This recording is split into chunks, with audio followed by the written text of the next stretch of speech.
애플이 아이폰 17 시리즈 판매 호조에 힘입어 4% 주가가 급등하며 마이크로소프트를 제치고 시총 2위에 등극했습니다. 오라클이 향후 AI 수익화 계획을 밝혔지만 지나치게 낙관적이라는 분석에 이틀째 급락을 이어가고 있습니다. 미중 히토류 분쟁 속 클리블랜드 클리프가 부진한 실적에도 히토류 생산 계획을 밝히며 주가가 급등했습니다. 출근길 뉴스프레소입니다. 이번 주 출발 분위기가 강합니다. 애플의 급등, 기업 실적 호조, 셧다운 종료 기대감, 거기에 미중 갈등 우려 완화까지 현재 시장의 핵심 재료들 모두에 대해 우려보다는 기대감의 힘이 실렸습니다. 나스닥 지수는 1.37% 뛴 22,990선에 S&P 500 지수는 1.07% 상승 마감했습니다. 3대 지수 모두 종가 기준 사상 최고치에 근접했습니다.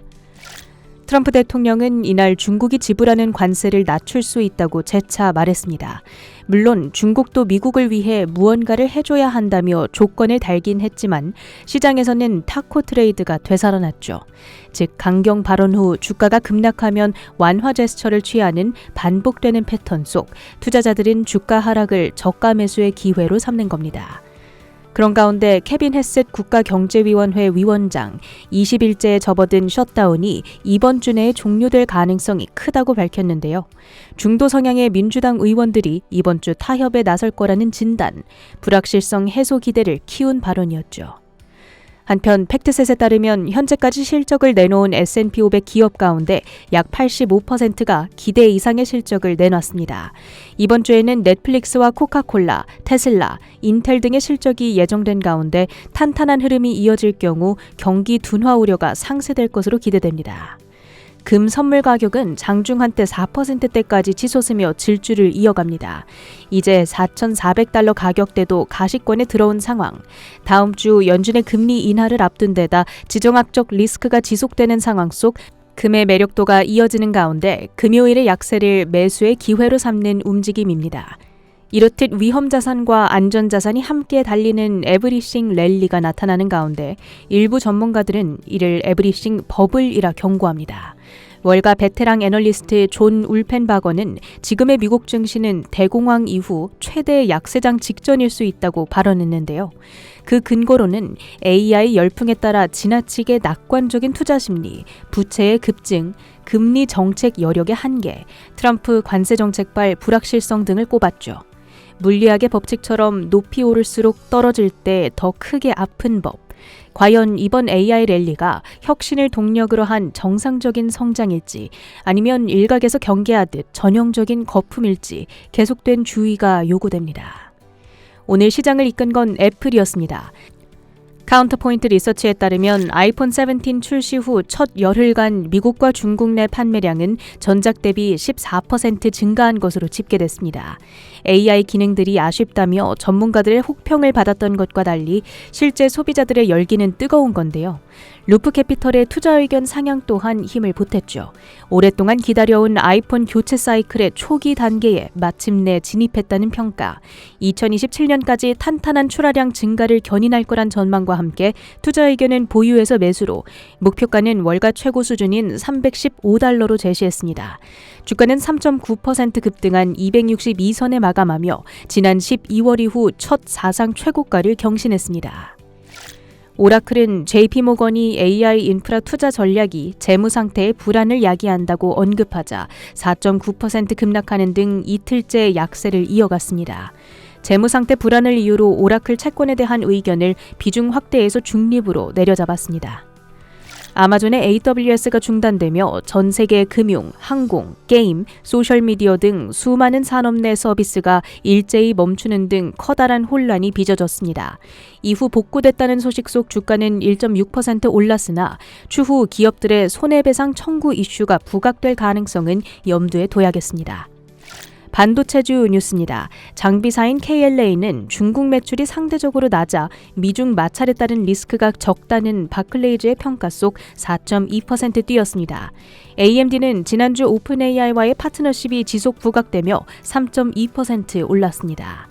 간밤 트럼프 대통령과 앤서니 앨버니지 호주 총리 간의 회담이 진행됐습니다. 양국은 85억 달러 규모의 핵심 광물 협정을 체결했는데요. 이를 통해 광물과 희토류에 대한 공급망이 강화될 예정으로 중국에 대한 의존도를 낮추기 위해 힘을 쓰고 있습니다. USA 레어어스가 14% 가까이 급등한 한편 MP 머티리얼즈는 2.6% 뛰는 등 희토류 테마주들의 강세가 두드러졌습니다. 미국의 대표 철강 종목인 클리블랜드 클립스는 부진한 실적에도 불구하고 희토류 채굴을 다시 집중 추진하겠다는 발표에 21%대 뛰었습니다. 아처항공은 대한항공과의 독점 파트너십 체결 소식에 6%대 급등했습니다. 조비항공의 11%대 급등도 유도했습니다. 앱러비는 델라웨어와 오리곤 등 복수의 주 법무장관들이 데이터 수집 방식에 대해 조사 중이라는 뉴욕포스트의 단독 보도에 5%대 내렸습니다. 주요 헤드라인도 살펴보시죠. 미국과 중국 간 긴장, 지역은행발 신용리스크 부각에도 시장은 견고합니다. 눈앞에 놓인 실적 시즌은 시장의 추가 동력을 기대하는 시선에 어깨가 무겁죠. 실적 시즌을 바라보는 IB들의 관점에도 방향성이 조금씩 다릅니다. 이미 주가가 많이 높아 보이는 기존의 주도주, 대형주를 볼 것인가? 이들 뒤를 따라갈 수 있는 덜 오른 쪽을 볼까 사이에서의 갈등입니다. IB들은 이번 실적 시즌 기업들이 양호한 성적표를 낼 거라는데 공감합니다. 아직까지 더 많은 기업들이 실적을 발표해야 하지만 현재까지 실적을 낸 기업들의 85%가 컨센서스를 상회하는 실적을 발표했고요. 이는 5년, 10년 평균치를 모두 상회하는 겁니다.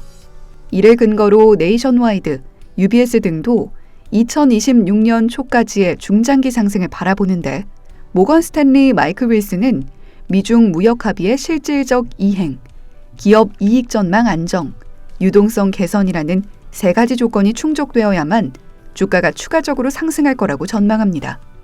이 조건만 충족된다면 앞으로 6개월에서 12개월 긴 호흡으로 소수 기술주가 아닌 더 넓은 범위 종목들이 상승을 함께 이끌 거라고 보는데 이는 마이클 윌슨이 꾸준히 주장해오던 내용입니다. 하락 시 매수 주장의 근거이기도 하죠. 그러나 JP모건은 이번 실적 시즌 호조 전망은 일부 기업이 주도한 거란 관점입니다.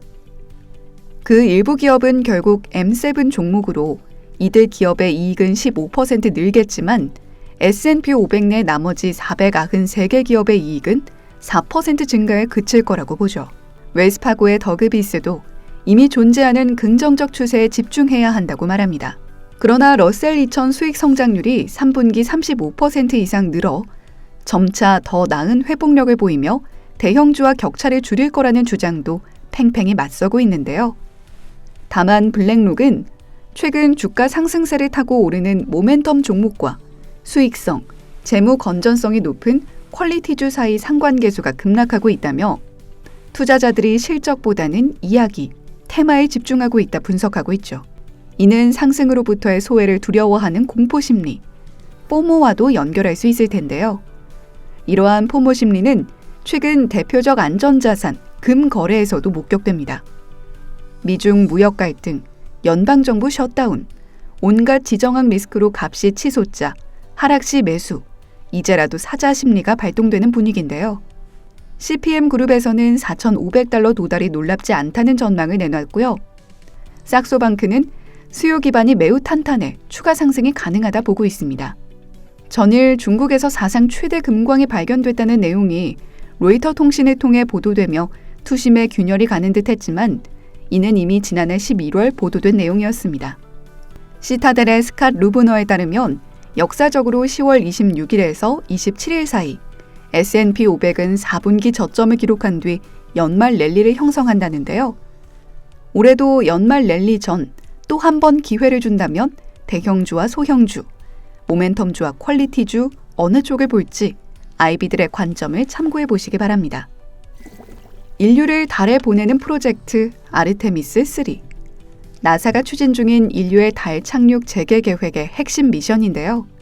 1972년 아폴로 17 이후 50년 만에 인류가 달에 착륙하는 것을 넘어 인류가 아직 도달한 적 없는 달의 남극권 지역에 착륙하는 게 목표입니다.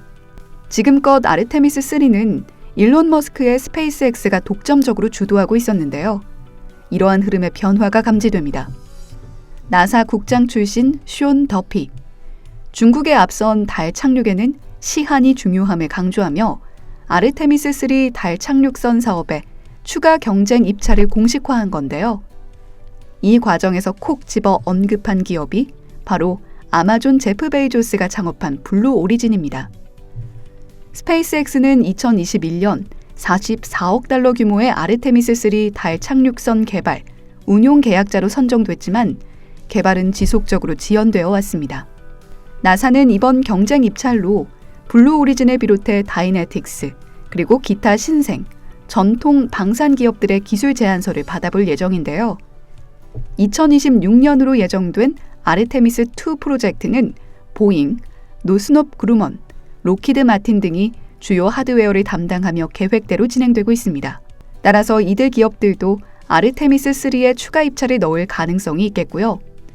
간밤엔 조비항공, 로켓랩, 인투이티브 머신, 이리듐 커뮤니케이션, 플래닛랩 등 우주개발, 위성통신 기업들의 주가가 강보합권에서 크게는 10% 넘게 급등했습니다. 최근 AI 관련 생태계의 변화 흐름이 감지되는 가운데 엔비디아와 AMD만큼 시선을 끄는 건 중국 테크 기업들의 움직임입니다. 알리바바는 간밤 GPU 사용량의 82%를 절감할 수 있는 풀링 솔루션을 공개했는데요. 알리바바 클라우드는 에가온 서비스를 통해 LLM 추론에 필요한 엔비디아 H20 GPU 수를 1,100여 개에서 213개로 크게 줄였다고 밝혔습니다. 이는 하나의 물리적 자원을 여러 작업에 동시에 사용할 수 있도록 유도하는 풀링 기술로 하나의 GPU가 최대 7개 LLM을 동시에 처리할 수 있도록 했다고 하죠. 전환 지연 시간도 97% 단축해 서비스 품질을 확보했다는 게 알리바바 측의 주장으로 ADR 주가는 4% 가까이 올랐습니다. 최근 미 행정부가 트럼프 RX 포섭을 목적으로 여러 제약회사와 접촉 중인 가운데 이번엔 머크가 미국 내에 700억 달러 규모 연구, 제조 투자 계획을 밝혔고요. 미국 내 백신, 바이오 의약품, 동물용 의약품, 완제 의약품과 원료 의약품 생산 시설, 주요 4개 제조 프로젝트 추진 계획도 전했습니다. 스테이블 코인 시장도 눈여겨보셔야겠습니다. 연준이 현지 시간 21일 결제 혁신을 주제로 한 컨퍼런스를 개최하기 때문인데요. 결제 시스템 혁신, 개선 방안을 논의하는 자리가 될 걸로 보입니다. 특히 최근 크리스토퍼 월러 이사 등 연준 내 차기 의장 후보군으로 뽑히며 트럼프 대통령의 정책 기조를 지지하는 인사들이 탈중앙화 디파이, 스테이블 코인 등을 언급하는 사례가 늘고 있어 관련 내용에 따라 종목들이 일부 움직임을 보일 가능성이 있겠습니다. WTI 원유 선물이 약보합세를 보이며 57.52달러의 거래를 마쳤습니다. 달러당 원화 환율은 야간 시장에서 1,420원대 마감, 금 선물 가격은 0.34% 오른 4,374달러 선에서 거래됐습니다. 출근길 뉴스프레소였습니다.